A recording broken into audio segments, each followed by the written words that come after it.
Tejanos and the Texas Revolution. Juan Seguin was born in 1806, and he had a long and impressive career in politics in his native San Antonio, and he played an important role in the Texas Revolution. Seguin was born in 1806 in San Antonio de Bejar, which was in the province of Texas, when Texas was a part of New Spain. So this was about 15 years before Texas became an independent country. His father, who was Juan Jose Maria Erasmo Seguin, was a postmaster, businessman, and town official who helped to draft the Mexican Constitution of 1824. In 1825, Seguin married Maria Gertrudis Flores de Abrego, and they had 10 children together. Seguin was very critical of Antonio López de Santa Anna, who repealed the Mexican Constitution of 1824. During the Texas Revolution in 1835 and 1836, Seguin recruited and commanded troops for the Texian Army. He was commissioned a captain by Stephen F. Austin in October 1835 and was tasked with supplying the Texian troops with food and provisions. Seguin sent out scouting parties to the missions of San Antonio in search of a suitable base camp for the Texians, and participated in the early, successful Battle of Concepcion.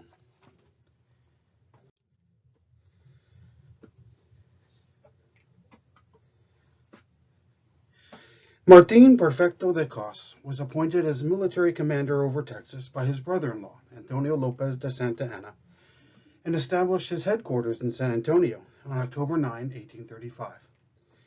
Upwards of 160 rancheros, Mexican ranch owners, and other Tejanos under Seguin, José Carvajal, Plácido Benavides, Salvador Flores, and Manuel Leal joined Stephen F. Austin and approximately 400 Texians at the siege of Bejar. After a 2-month battle, Cos surrendered on December 9, 1835. In January 1836, Seguin was commissioned as a captain in the regular Texas Army. Upon the return of Santa Anna's army to Texas, Seguin joined William B. Travis on February 23 in the Battle of the Alamo. Although serving at the Alamo during the 13-day siege, he did not actually participate in the final battle. He was chosen to carry the Alamo message through enemy lines that the Texans shall never surrender or retreat. Seguin got that message through to the other soldiers on the Texian side.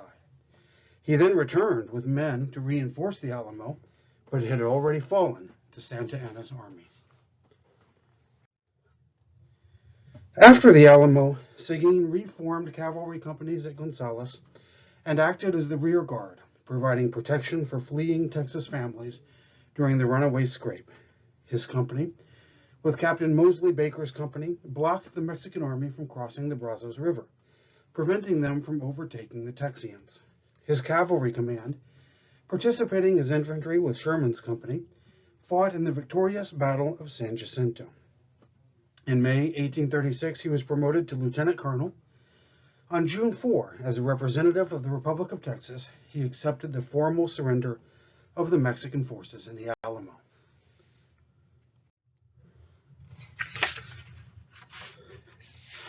Seguin was elected as a Texas senator from 1837 to 1840 and worked closely with Congressman Jose Antonio Navarro to ensure legislation that would be in the best interest of the Tejano citizenry of Texas, who were quickly becoming a political minority. In 1839, Seguin, captain of a Texas force of about 54 men, again protected the colonists in the Henry Karnes campaign against the hostile Comanche Indians. In 1839, at a town 30 miles east of San Antonio, he was honored by parade and celebration. The newly named town would now bear his own name, Seguin. In 1840, he resigned his congressional seat in order to join a controversial campaign against the centralist government in Mexico City. He became mayor of San Antonio in 1841.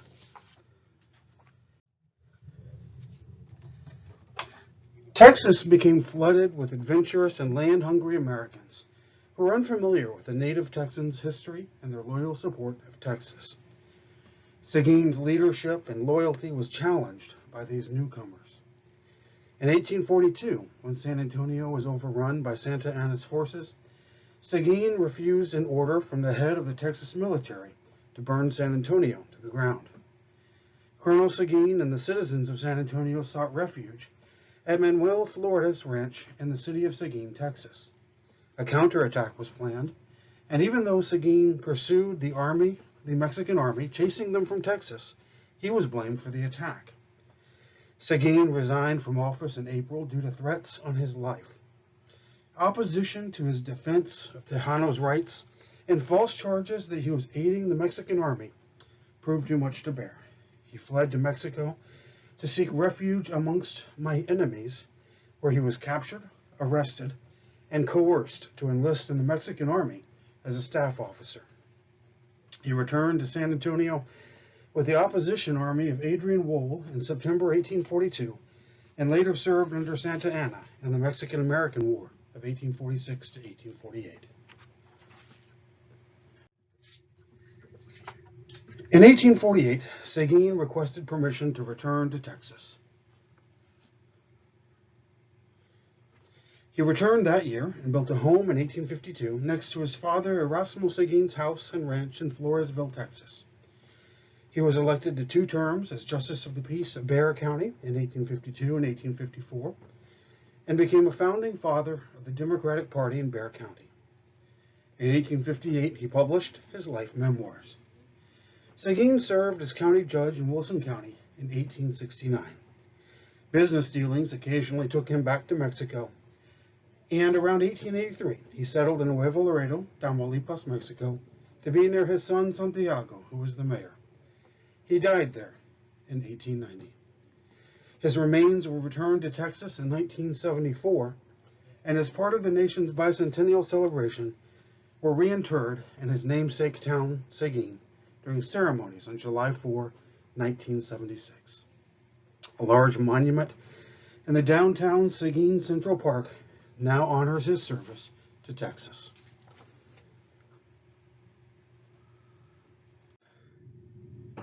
Born at San Antonio de Vera on February 27, 1795, Jose Antonio Navarro was the son of Maria Josefa Ruiz and Angel Navarro. His father was a native of Corsica, and his mother was descended from a noble Spanish family. His early education was rudimentary, although he later read law in San Antonio and was licensed to practice. In 1825, Navarro married Margarita de la Garza, and they had 7 children. He was compelled to flee to the United States because of his support of the Gutierrez-Magee expedition in 1813, but he returned to Texas in 1816. A developing friendship with Stephen F. Austin served to deepen his interest in Texas colonization. Before Texas independence, Navarro was elected to both the Coahuila and Texas state legislature and to the federal Congress at Mexico City. He supported Texas statehood in 1835 and embraced the idea of independence the following year. Along with his uncle, Jose Francisco Ruiz, and Lorenzo de Zavala, Navarro became one of the 3 Mexican signers of the Texas Declaration of Independence, and one of just 2 native-born Tejano signers. Upon his election to the Texas Congress as a representative from Bexar, Navarro sought to advance the rights of Tejanos, whom many Anglo-Texans held in contempt after the Texas Revolution. He also generally endorsed the policies of President Mirabeau B. Lamar, while opposing those of Sam Houston. Lamar proposed driving Comanche and other Indian tribes from Texas, establishing the Rio Grande as the western boundary of Texas and promoting education. As a supporter of Lamar, Navarro was selected as a commissioner to accompany the foolishly conceived Santa Fe expedition. Decimated by Indian attacks and suffering from hunger and thirst, those who survived the march from Austin capitulated or surrendered outside the gates of Santa Fe, New Mexico. After imprisonment under brutal conditions at Veracruz for 14 months, Navarro escaped and returned to Texas. Navarro favored the annexation of Texas to the United States.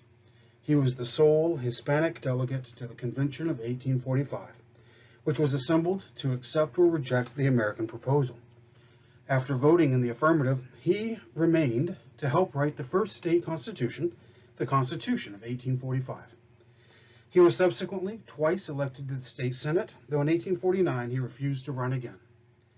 In 1846, in recognition of his contributions to Texas over the years, the legislature named the newly established Navarro County in his honor. The county seat was designated Corsicana in honor of his father's Corsican birth. As a devout Catholic, Navarro strongly condemned Sam Houston's association with the nativist and anti-Catholic American Party, or Know Nothing Party. He was equally critical of Houston's pro-union vote on the Kansas-Nebraska issue. Always a strong advocate of states' rights, in 1861 Navarro defended the right of Texas to secede from the Union. Although he was too advanced in years to participate in the Civil War, his 4 sons served in the Confederate military. He died on January 13, 1871.